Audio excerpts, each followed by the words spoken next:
रामेश्वर कृषी मार्केट प्रकरणात पणन संचालनालयाची मोठी कारवाई। रामेश्वर कृषी मार्केटचा परवाना रद्द, अधिकृत आदेश जारी।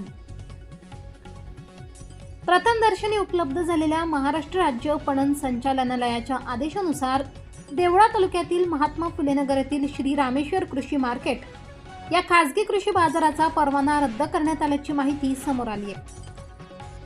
30 जुलै 2026 रोजी पणन संचालकांनी या संदर्भातील आदेश जारी केला आहे। उपलब्ध आदेशात नमूद केल्यानुसार तपासणी अहवाल, प्राप्त तक्रारी, सुनावणी दरम्यान उपलब्ध झालेली कागदपत्रे आणि नोंदी यांच्या आधारे ही कारवाई करण्यात आली आहे। तसेच बाजाराच्या कामकाजासंदर्भात काही निरीक्षणे नोंदवण्यात आल्याचे आदेशात म्हटले आहे। आदेशामध्ये सुनावणी दरम्यान काही शेतकऱ्यांची देयके प्रलंबित असल्याबाबत निवेदन प्राप्त झाल्याचा उल्लेख असून या पार्श्वभूमीवर संबंधित खासगी बाजाराचा परवाना रद्द करण्यात आल्याचे नमूद करण्यात आले आहे। तसेच आदेशानुसार पुढील खरेदी विक्री व्यवहारांवर निर्बंध लागू करण्यात आले आहेत।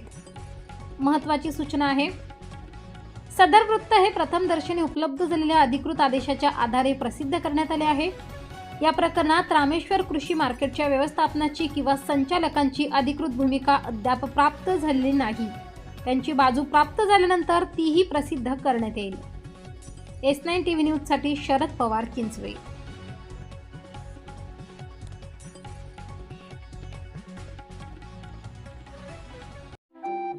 आपल्या चॅनलला नक्की सबस्क्राइब करा, बेल आयकॉन दाबायला विसरू नका।